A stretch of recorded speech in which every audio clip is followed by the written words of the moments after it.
tri-tip gold. What the heck is that, Jess? Well, it's an idea. You know, got one of these harebrained ideas, okay? Well, the idea is this. I'm going to be cooking tri-tips after this show is over, so that brought a question up, which I talked to some folks about what the topic of the night would be, and it was a merger of concepts. And that is, I'm going to go over 3 tips on prospecting, and we're going to talk about 3 tips related to finding gold.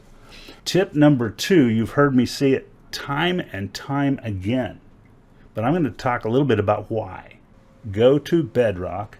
Go to Bedrock. Okay? Now, why?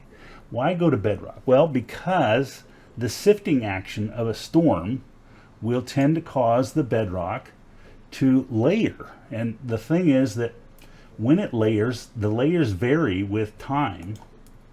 And so you end up with something that looks a bit like this. And that is your river canyon. This is kind of your bedrock, right? This kind of thing. Let's see if I can do this real fast. It'll be fun. And then you have all the material in the bottom that's sort of stuffed in there in layers, okay? And these are all layers of rocks and minerals. They're in your river canyon.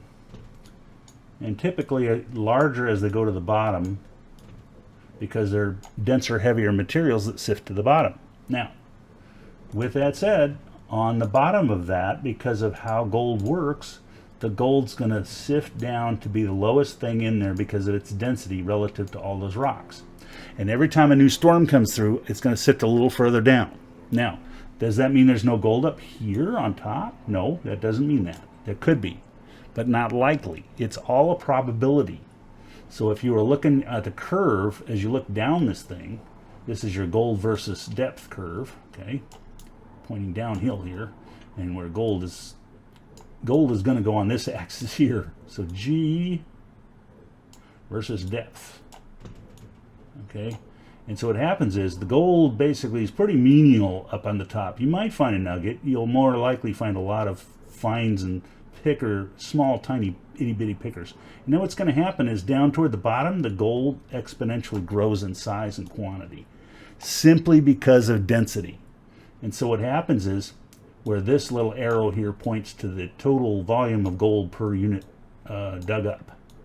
And so the big place you're going to be looking for is down on bedrock, simply because, not because there isn't any gold up above it, it's because that's where the gold, over time and time, where this thing goes like a washing machine. Every time it rips down, because every time the storm comes along, it rips a layer out. So it's going to do this thing where over and over again, the storm digs a big trench in here, and then digs another big trench in here randomly.